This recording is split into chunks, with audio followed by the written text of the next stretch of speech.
It is part of it. Do you think? Let's get into it. Hold on. Let me intro it, and then let me go. Are we recording? Yeah. All right, you ready? Let's do it. What up, YouTube?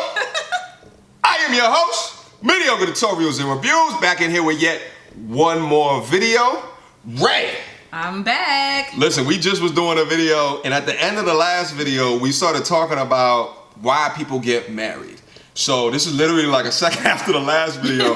I don't know what order I'm gonna upload the videos, but I feel like because it was kind of hot and heavy into the conversation, let's just hop right into it right now. Because I feel like we have very different views. We do. On the reason and the benefit of getting married. So like from your perspective, can you talk about the benefits of marriage? Like you were mentioning before, like men make more money during marriage. Like let's start right there. Benefits. So we're talking about the women's merit benefits or the man's first? Like we can talk about either or, because I feel like in order for me to sign my name on a dotted line, I need to have a benefit, right? So both people need to have a benefit, right? I think throughout the last couple of decades, the benefit has definitely eroded for men to a degree. But I just wanted to hear your thoughts. Eroded? Such strong verbiage. You like that? It's an SAT word, most likely. Wow, that was like what, 20 years ago? You're deflecting. Let's get into the conversation. Okay. Benefits of marriage. Okay, so I definitely I wouldn't use the word erode, but I think it's definitely changed how we value marriage, because people don't even value each other anymore. So let's just start there.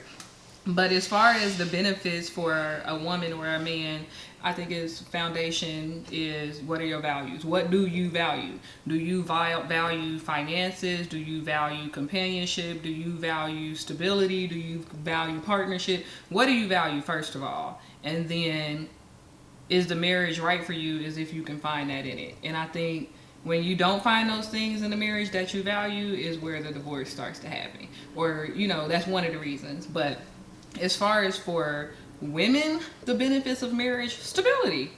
That's number one. Like, okay, we're married, we have our family most of the time, offspring, Stability. Yes, we can have children without husbands and boyfriends and things like that, but that's a very big part of it. Marriage, children, stability, companionship, a partner, right? So those are benefits. Those are benefits for women. Yes, Give me a benefit for a man. For men, stability, again. Like, where if you're not a cooker, for instance, you know where your next meal is coming from. If you have a wife and you all have agreed that she does the cooking, then you have the stability of knowing I will have dinner tonight. And that's something small, but it's also something major. Or I have to go to the mayor's ball. You go into the mayor's ball, you probably want a woman on your arm. You don't have to court. You don't have to be like, oh, I don't know if I want to take this girl. You got a wife at home. You got a built-in date for the mayor's ball. Or, those events where it's almost like you don't have to have a date, but it's strongly encouraged. Well, let me focus on the first two real quick, and then let's talk about some more. You're doing a fantastic job, by the way. I just wanted to say that. You know what I mean? So the first one, cooking. I can cook. You can. The second, yeah. Maybe you don't feel like it, though. Maybe I don't. Or maybe you're a bad cook.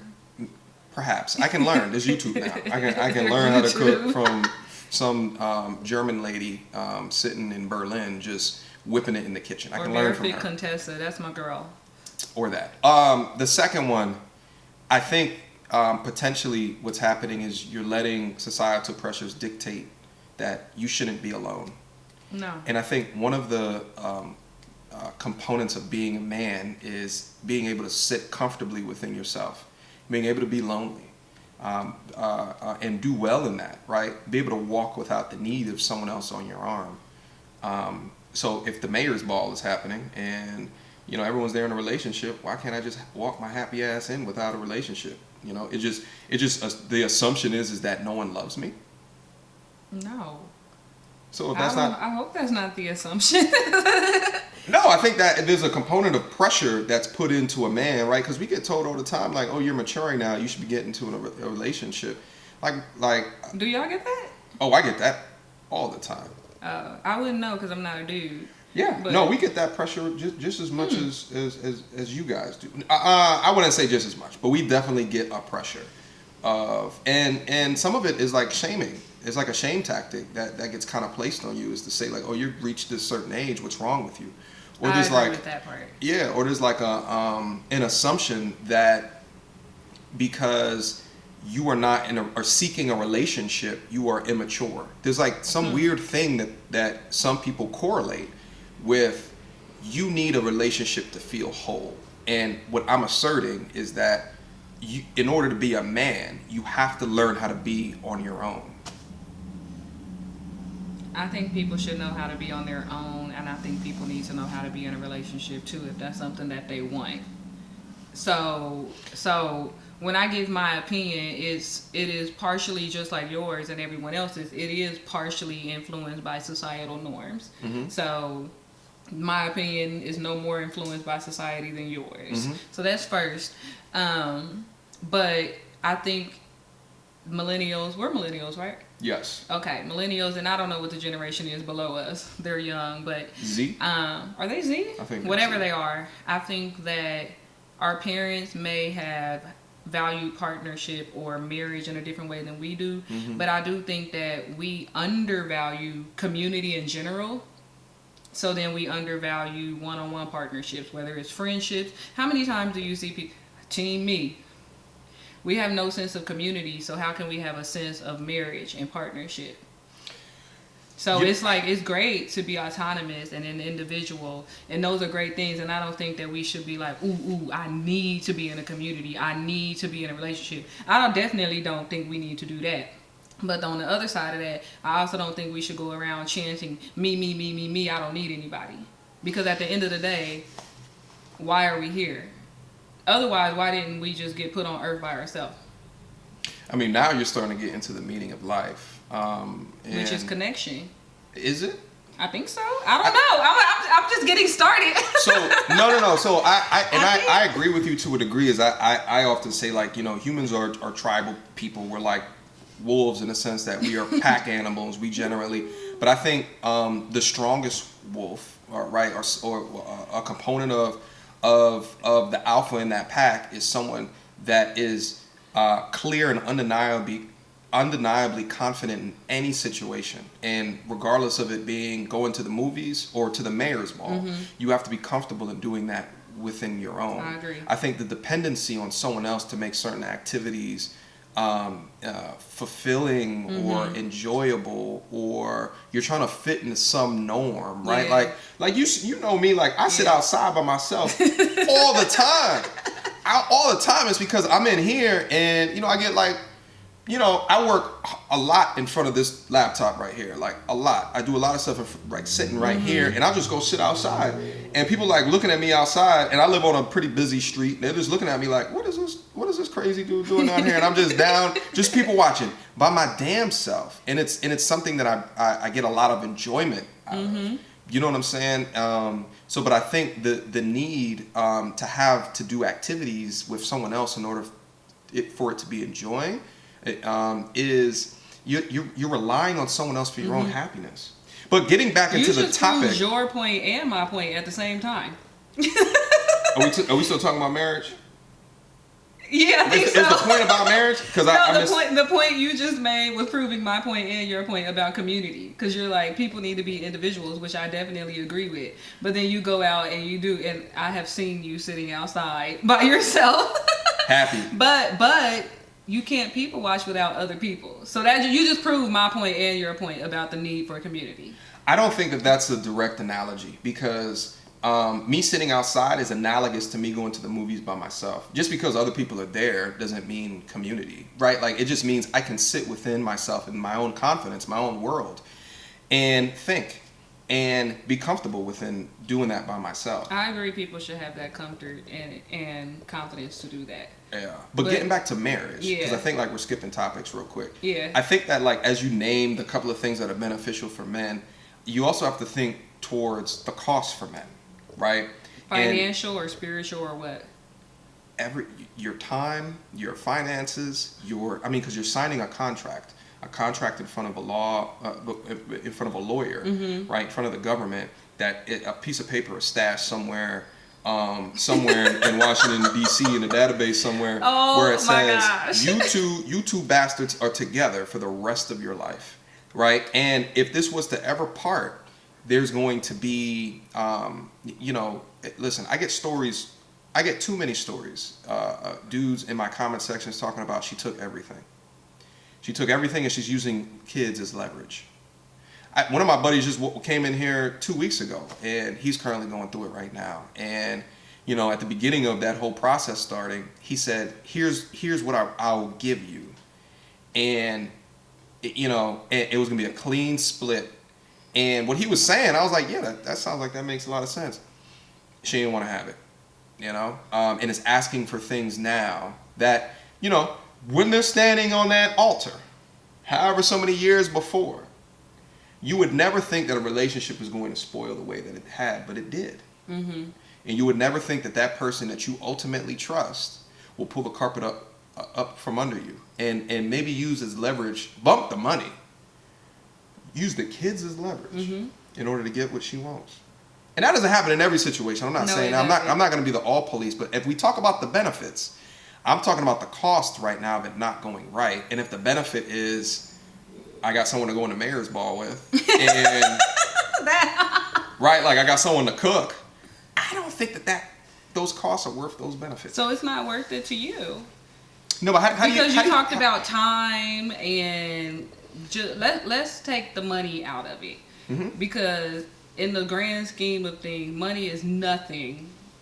Let me take it back. Money is not nothing. It's a tool. But we give it a lot of weight in our lives. Things are expensive, life is expensive, whatever. But if you take money out of it, which is very difficult to do, and you start talking about the cost, what does it cost you versus the return on your investment, minus the money. So you get married, you have these benefits of companionship is invaluable. There's not a dollar sign, there's no money you can put on that. The support, you can't put a dollar sign on that. And you may or may not have a supportive partner. I'm just speaking, these are the positives that you can get out of a relationship. Also, when somebody gives to you, if you're a spiritual person, whether you are or not, if you're a spiritual person and they are giving into you spiritually, they are pouring into you, that you can't put a dollar sign on that, and you can't get that. You can't get that somebody else pouring into you spiritually by yourself.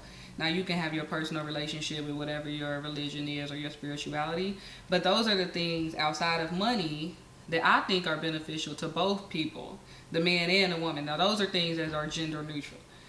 If you have a good partner and those are things that you value. So it's like the return on that. So you sign this quote unquote contract, and however you feel about the contract, you don't have to sign it to get these things. You can sign it, whatever. But there's benefits outside of money. Or I would hope that there are benefits outside of money to having a partner. Well, I think, so what you're saying is because there's things in a relationship or a marriage that are invaluable, you can't put a dollar amount on it. Yeah. Those things can potentially, depending upon how you value them, override the costs. The financial cost. Well, the thing is like, what's the top 3 cause of divorce? Money. It's money. It's money. So I don't know if you can completely take it out. You can't. That's what I said. I started with that. It's hard. You can't really take it out, but let's just talk theoretically if you could. If you could. Those are some of the benefits. Well, the thing is like, it's like at the point that your assets are tied together, it complicates it for me. Let me ask you another question. And this is thinking towards a lot of dudes who are going out on their path of their most happiest, oftentimes think about legacy, and a component of legacy might be children. Legacy is a multifactorial, right? Multifaceted, thing. different pieces right. moving. Yeah, there's a lot of things that could be within that. Some people are defined by different things in their legacy. Some might want their name on a billboard. Some might want children, right? That's the thing is when I think about raising a family, not married, right? Because when I think about like marriage, what I really think like at the basis of it is that like humans don't trust each other. No, hear me out for a second. Humans don't trust each other. And we are known to violate trust. So in order to make it more difficult to be an unsavory character, they've created a construct where it would behoove you to make it work. And they lock you together to force you to make it work. Because the cost or the barrier of exit is really high. It's really high. I kind of did a bunch of different points within that. If you want to react to my last point or the kids or there was a lot going on in there. I think it goes back to your values, so your legacy. It could be your name on a building. It could be children, whatever the case. So that's a big part of what are your benefits out of the marriage. Maybe you don't want to have kids outside of marriage. That could be, so it's like, all right, I got to get married because these are my values and my legacy are my children. So that's that. But then the divorce rate is definitely very high. I wish it wasn't. I don't know why. I don't know. If there is a solution, I don't know what it is for that divorce rate to not be so high. Well, here's what scares me, right? Because I'm a data-focused individual, right? And if you told me, but the heart is not data-driven. If you told me, well, it needs to be, and that's why I feel like you shouldn't make heart and feeling-based decisions. Because if you look at this, your mind's going crazy right now. But let me try to bring you where I'm at.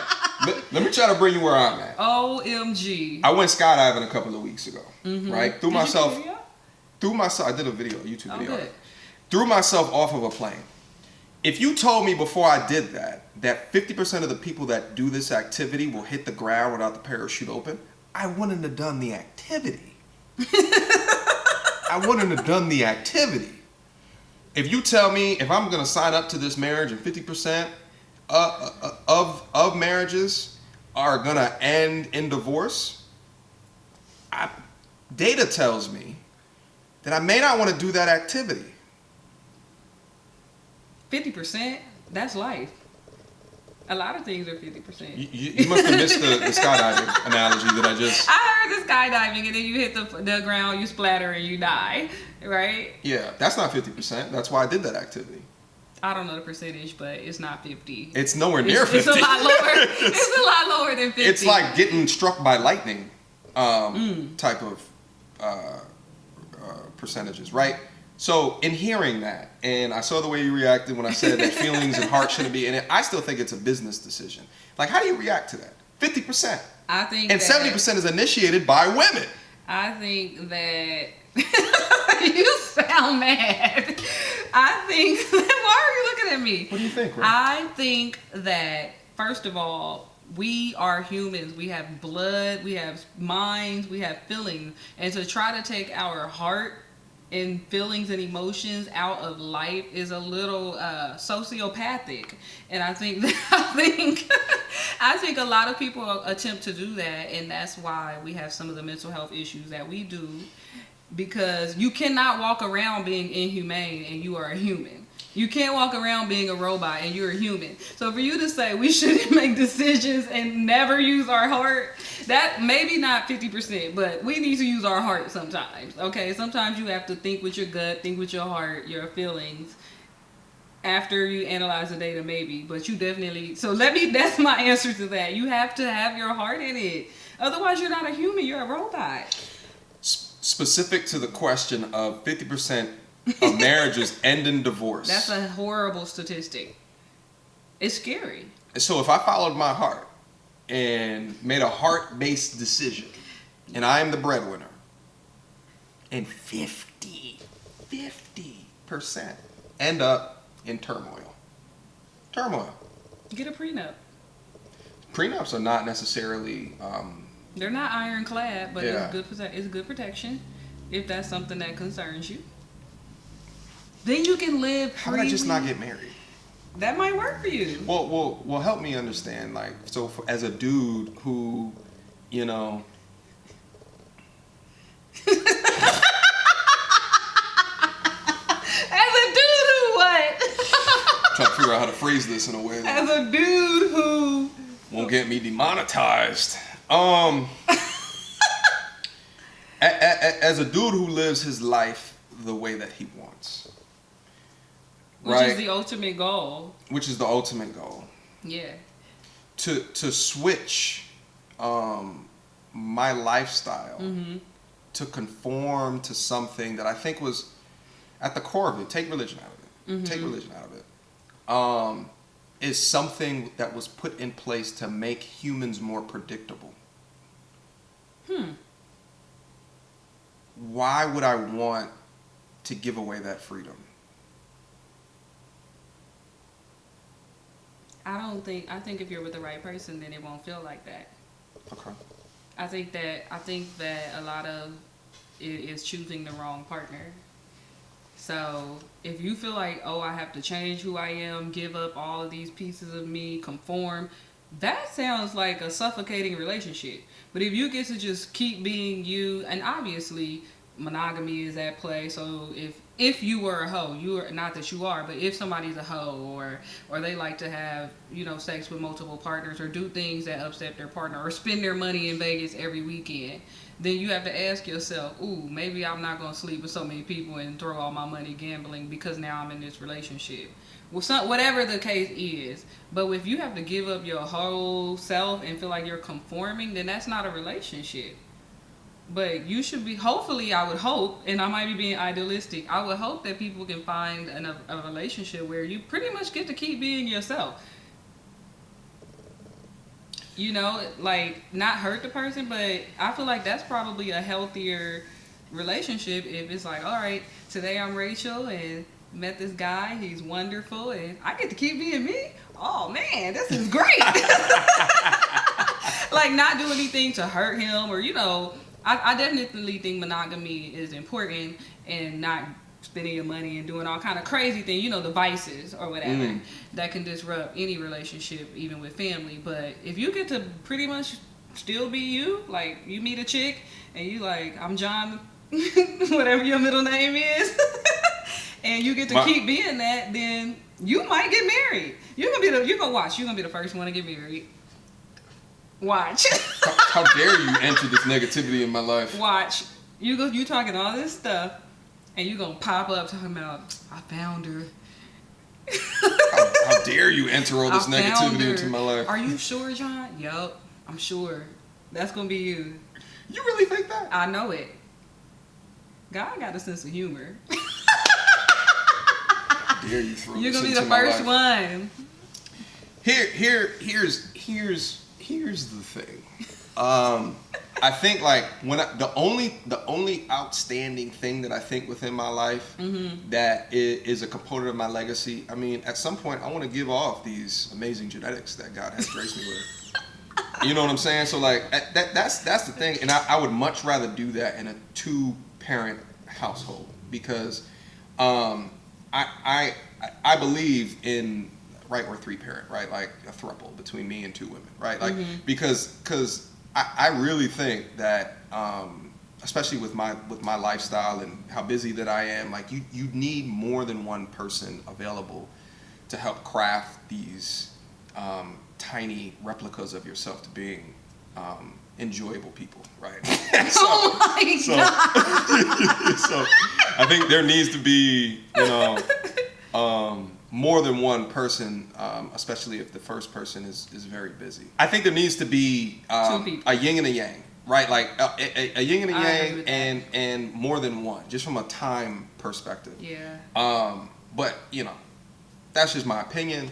So when I think about legacy, and I mean, there's some people that's watching this channel that's just like, you don't need kids to have a legacy. I get it.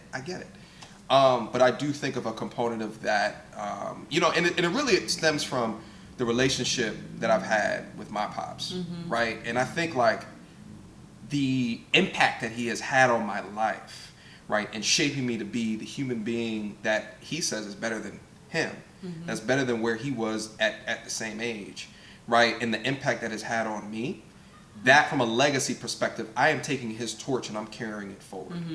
And and I'm grateful that he sacrificed as much as what he did to make sure that I came out the way that I've currently come out. So that's a component that I do think about. Yeah. You know what I'm saying? At the same time, I have so much fun in life right now. And if you're with the right person, you'll keep having fun. Because then y'all are... So, okay, I saw a couple skipping down your street last Saturday night. Or no, last Tuesday night. Okay. And the girl, they were both obviously drunk. The girl was like rapping with her hands, okay? And she was all over the place. And the dude was like skipping. And I looked over at them and it was like, it made my heart smile. And it was like, they are having a blast together. Not that I am like people should go out and get drunk together, but this couple clearly did not give themselves up to be with each other. Were they an older couple? No, they were our age. They were fully being themselves in that drunk moment. And they were having so much fun. And it was like, now that's a couple you can tell. They didn't give up who they were to be together. They just got crazy together. They were a little crazy and drunk. But I think if you can get with someone and you meet someone and you get to still be you, I think that's the goal. And I think we need to reframe marriage. It's not about conforming and becoming something that they want and being somebody else. It's about, hey, you're great, I'm great. Let's be great together and have fun together. And there's going to be responsibilities, obviously, with relationships and marriage. But there's responsibilities with having a job and having kids. Absolutely. And running a business. And your responsibilities might change. Exactly. So it requires constant conversations of how do you re-strategize the best way to move forward. Yep. You know, I mean, let's face it. I think most of dudes feel like, damn, it would be good to like have you know what I'm saying?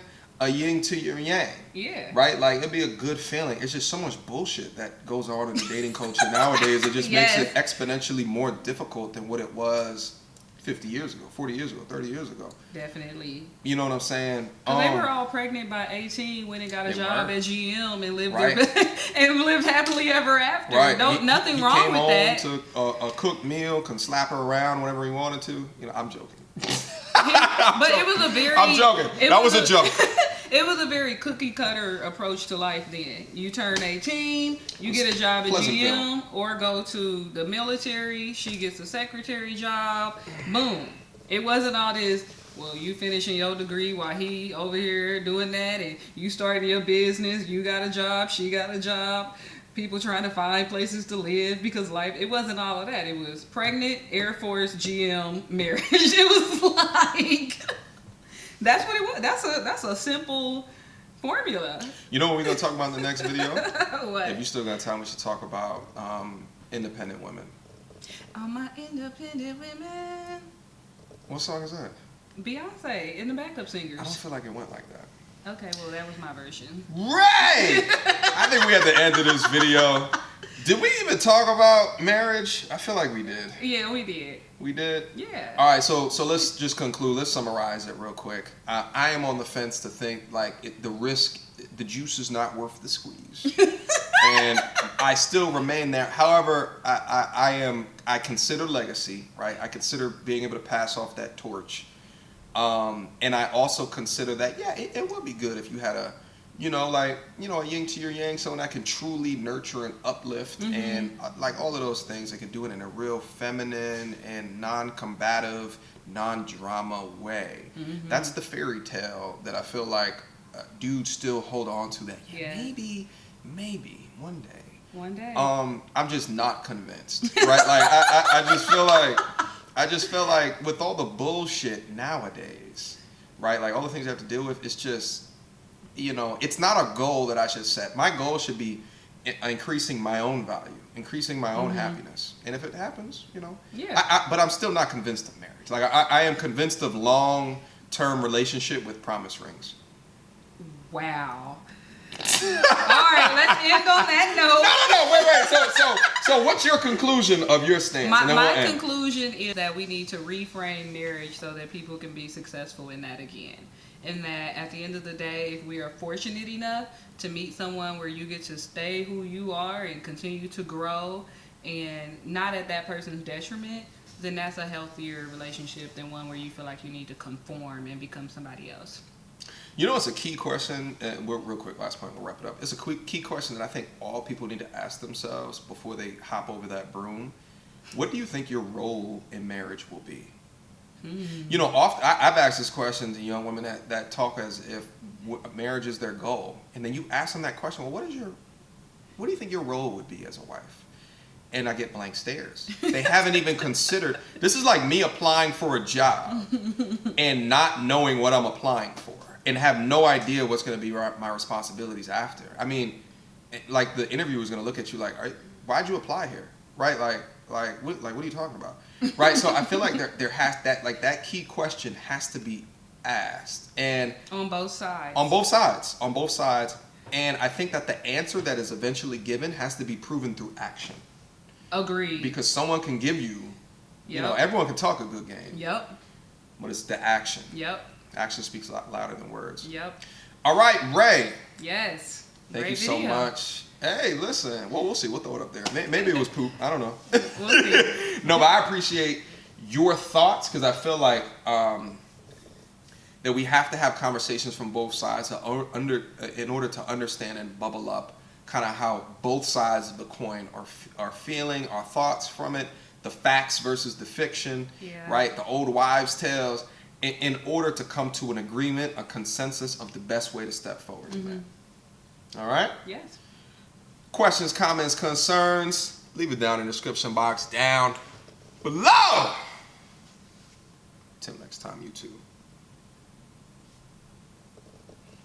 Damn. Peace.